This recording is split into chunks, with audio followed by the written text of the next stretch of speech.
Good morning. Good morning. It's Sunday, October 1st, Yes. 2023. And we're so happy to be here with you today. Our talk title is The Paradox of Mindset. So I'll explain what that means in a minute. But let's start first with an opening affirmative prayer. Love it. So let's go within, close our eyes and go within and acknowledge what we believe, which is that there is one power in the universe. We call it by many names. We may call it Father, Mother. We may call it God, Divine infinite intelligence, universal love. We call it by many names, but it is one. It is one energy that is the source of all life, is all of life, is in us as us. Excuse me. And we rest in it. And we know that we are always one with it. So knowing this allows us to relax, to know that our needs are always met, even when it doesn't appear to be so in the physical. We know that is the truth of our being because we are eternal beings having an eternal life. So we relax into that knowing and give thanks for the adventure of this thing called Earth life. So we give thanks, we release, and together we say, and so it is. So this thing called a paradox. I looked it up on my phone. My phone is very wise. And my phone on the internet said that a paradox is a statement that is seemingly contradictory or opposed to common sense, and yet is perhaps true. And so that's what we're looking at. And to believe in anything spiritual is to believe in paradox, because if it's spiritual, we usually can't see it, hear it, we can't feel it with our senses in any way, and yet we still believe in that. And that's a paradox. Why do we? And why does so much of the world and all cultures have a belief in a spiritual reality? Why do we do that? Well, and what are some of those paradoxes? Well, first of all, this idea that what I just said in the opening prayer, which is that we are connected, we are one with Source. We live, another saying we have is we live and move and have our being in it, as us. And so that is a paradox. This idea that we're each an individual, and yet we are one with Spirit, with God. And so to do that, you have to understand what we're talking about. One is physical and one is spiritual. And so, but that's believing in a paradox, because we can't see spirit or spiritual. And I actually had a student that I invited to come to one of our Science of Mind beginning classes. And he had grown up with a religion, but he just could not get this concept that we are one. He just said, no, we're not one. We're many. We're individuals. So he could not grasp that paradox that we're all energy-wise, we are one. Albert Einstein said, the closer we get to truth, the more it looks like a paradox. Because, of course, the quantum physics experiments were already going on when he was doing his thing. And the observer effect, which meant the person watching the experiment changed the outcome of the experiment. We're talking about these minute little particles within each cell. And he was saying, you know, this instead of something that we can quantify and predict how long it will take to rotate around the nucleus or whatnot, depended on who was observing it and what they were looking for. So he said it's looking more and more like a paradox. So we find that just about everything that we believe spiritually is a paradox. Mhm. Do you want to share an example? Mm-mm. Not yet. Yes, I do. Okay.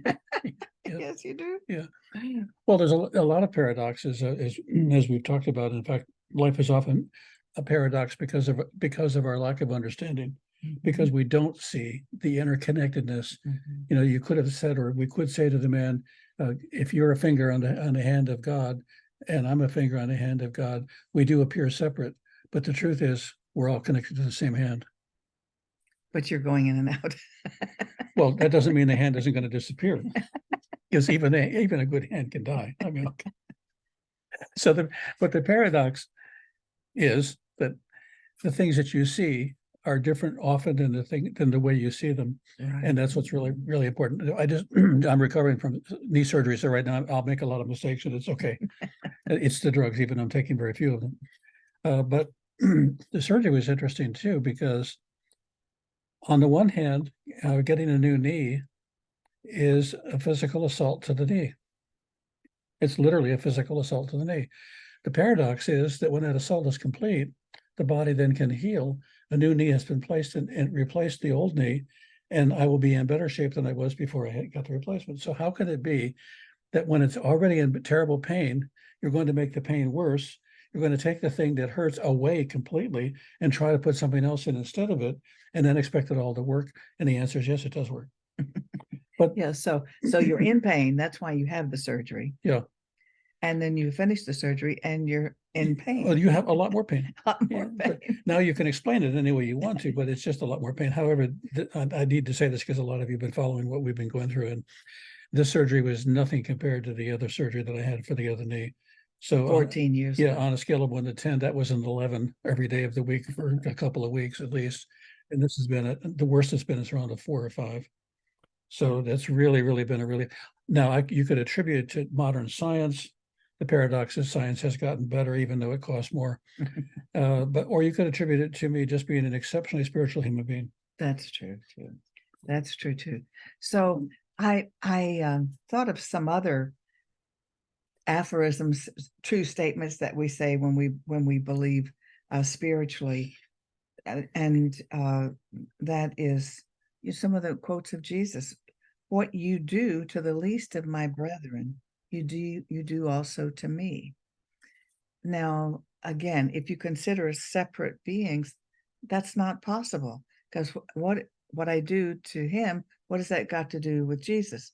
Well, but if we are really all one, we're all one energy, appearing as individuals, having an individual experience on earth. But if we really are all one, what we do to anyone, we're doing to everyone. And that's a paradox, but it would change a lot of behavior if people really believed it. Everybody would follow the golden rule, Yeah. which is to Yep. do unto others as you would have them do unto you. Oh, I thought it was get yours and keep it. I'm reminded though of an air flight I was on some time back, and I'm sitting on the airplane and I realize all of us are strapped into chairs. We've been told to be strapped into the chairs. We can't get out of the chairs. We can't get off the airplane. We can't go anywhere. We can't even go to the bathroom if the light comes on and says no bathroom. How much control is that? And yet every single one of us was totally individual, having an individual experience. Every one of us, if you went around and said, what's going on with you? We're seeing the world through a different set of eyes, having a different experience, making something different of the experience. Mm-hmm. And so we may be all in it together, so to speak, and we may all be connected on the same flight, which is important to know. But also we're still individual expressions of the nature of God, which is really incredible. It's a paradox. Oh my God, I hadn't thought of that. Yeah. So let me see some of the other things I've done. One of the things we say, that it is in giving that we receive. Well, now how can that be? One is giving and one is receiving. But the truth is, it is in giving that we feel good and we receive our good from giving. So that appears to be a paradox. If I give money to you, I don't have that money. How can that be receiving? Well, it is receiving of first of all, you open up the flow of the law of circulation. And so when you give, you allow more to come to you. You're saying, I have enough to spare and to share. Mm-hmm. So it is the truism. Yeah, the infrastructure of giving is what you're talking about. There's an infrastructure. it creates an energetic field. When you give something away, you're saying, I don't need that, I can live without it. I'm making room for what will fit better in my life, or what's available. That's an infrastructure we don't even realize operates. So when you give to something that you believe in, I give to Playing for Change, which is a music group, and they play all over the world, and they're trying to change the world for a better place through music. I'm a member, and I get regular emails from them. I have been traveling now in concert with these people for the last 3 years. Nobody else is traveling in concert with them unless they're on the stage or they're donating, but I'm traveling with them. That small step allowed me to become a partner with something that nurtures me. And I've turned a lot of people onto it, because that field opens up. And when the field opens up to the thing you're giving thought to, people will be attracted to it. When you start giving love, certainly people will be attracted to it, but people will think of you as somebody who's apparently not running low on love. And if you're not running low on love, then you're a safe person to be with. And if you're running low on love, you're maybe too hungry for a lot of people around you. We were also talking and realized that we retired from ministry in 2012. That's what we did. And we moved from California to Florida, where I have family, and this is where we were retiring.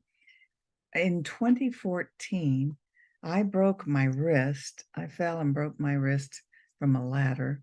And then a few weeks later, Bob had a stroke. Now, we weren't working.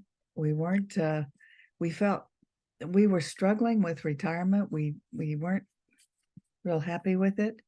We had kind of lost our purpose, and we realized that we really liked sharing spiritual wisdom with people, that it fed us as well. And we were comparing that to now.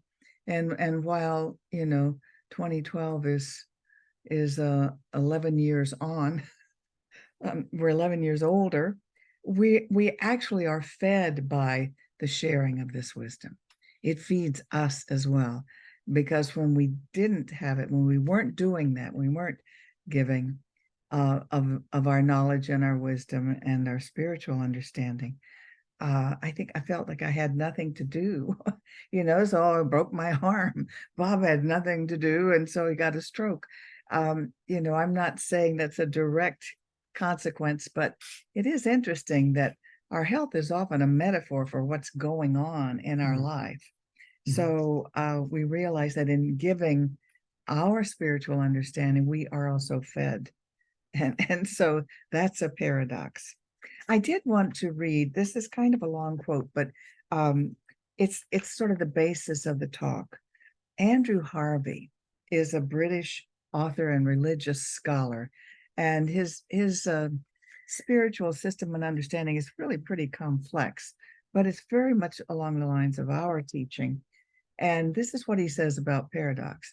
He says, all major mystical traditions have recognized that there is a paradox at the heart of the journey of return to origin, with a capital O. And of course, that's source, God.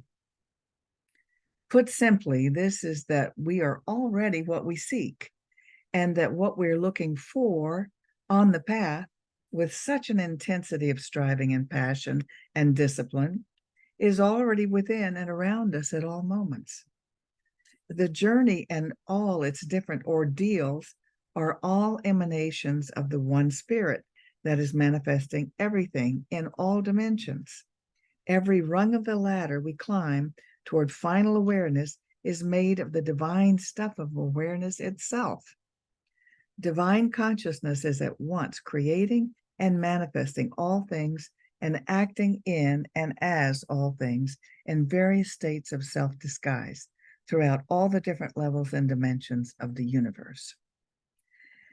And that is what we believe. Now, the struggle he's talking about is more the Buddhist or other stringent disciplines. I think you studied Zen for a while, didn't you, Bob? Oh, yeah. And they can be very stringent with lots of self denial and no doing this, no doing that, no doing the other, and a lot of sitting and meditating. It can be a very stringent path that many people follow. When I just think of the Catholic clerics that have gone, some don't speak. They have vows of poverty. They go without any number of pleasures as a path to God. And so he's saying this exists in every mystical tradition, and Ernest Holmes said it this way. He said, the riddle of the universe is a paradox. The question is its own answer. For the mind that asks the question is also the mind that answers it. So we see paradoxes everywhere, everywhere.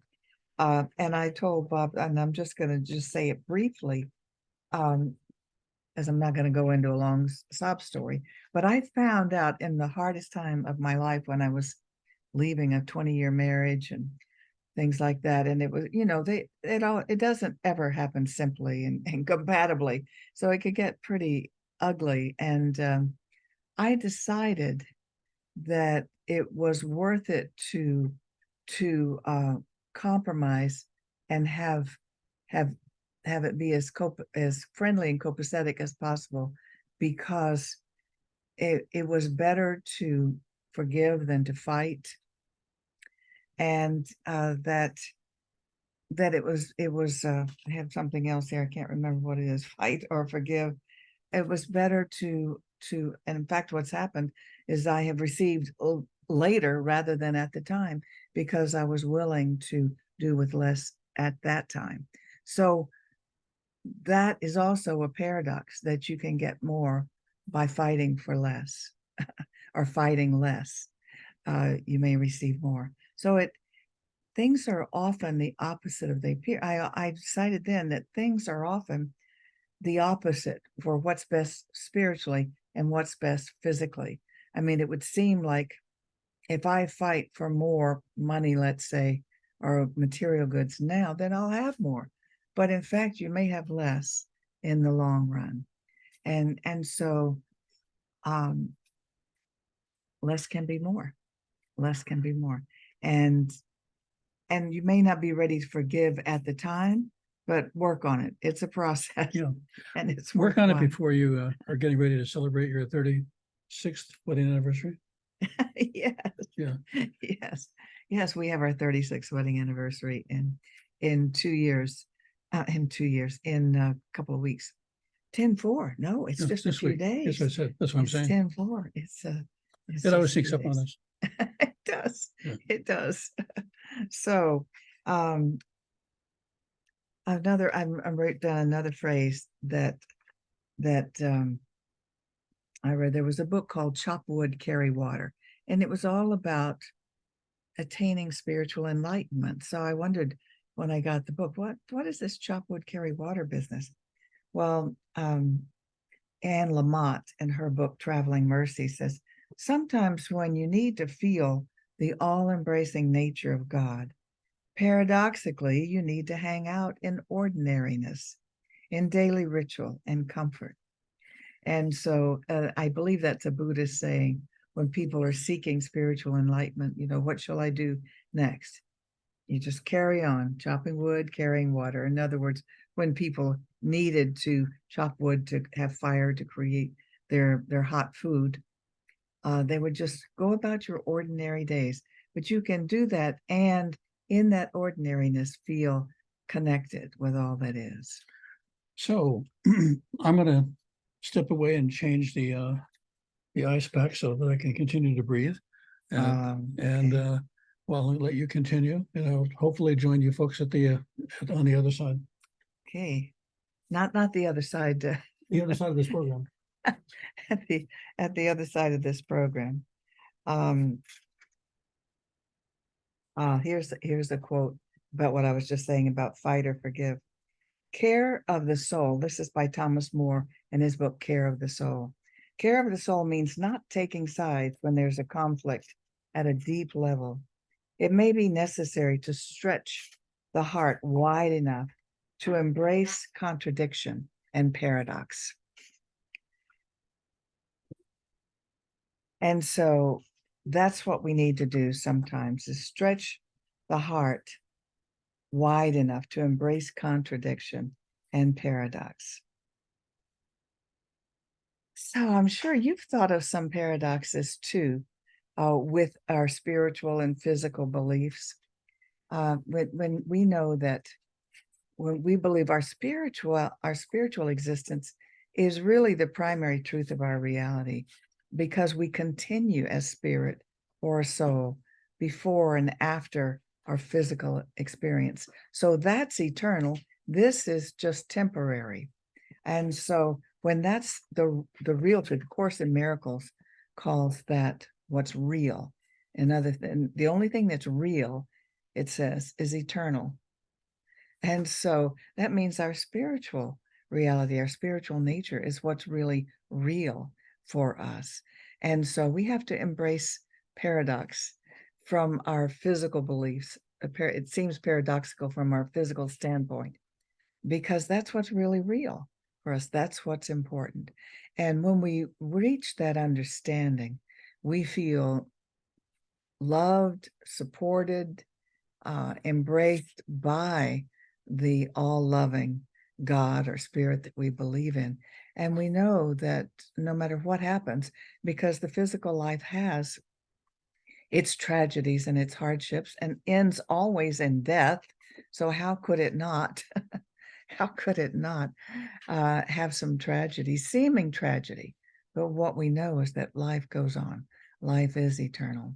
So we accept our hardships and know that things are always getting better for us, and that we are the beloved. We are the beloved in whom God is well pleased. So with that, I think I'll end with a closing prayer. So let's go within and know that truly there is no pair of opposites in our beliefs. As we know that we are spirit, life is spiritual, life is eternal, there's really only that one reality. We know it, we accept it, we give thanks for it, and we give thanks for this individual human life that we are having, for the growth experience, for our own fun and pleasure and growth. We give thanks for knowing it, for understanding it. It allows us to endure hardships when they show up, because that is all part of this physical life. And so we give thanks for this understanding. We give thanks for this teaching, and we release, and together we say, and so it is. And so I'm going to do a screen share now to invite, if I could, what happened here? To invite those of you who are watching to support this ministry.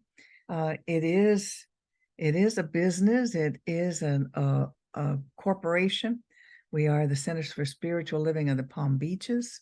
This is our website, .org, cslpalmbeaches.org. And when you go to that address, up here is a button saying ways to donate. And so you can use that to share of your good in 3 different ways. So we thank you for your donations. We know many of you have it scheduled monthly or weekly, and we so appreciate your ongoing support. So let's say our affirmation, because we know that as you give, you do receive. And let's acknowledge that your giving is an investment.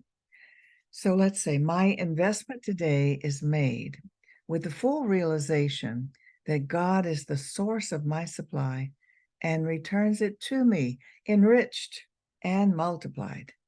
And so it is.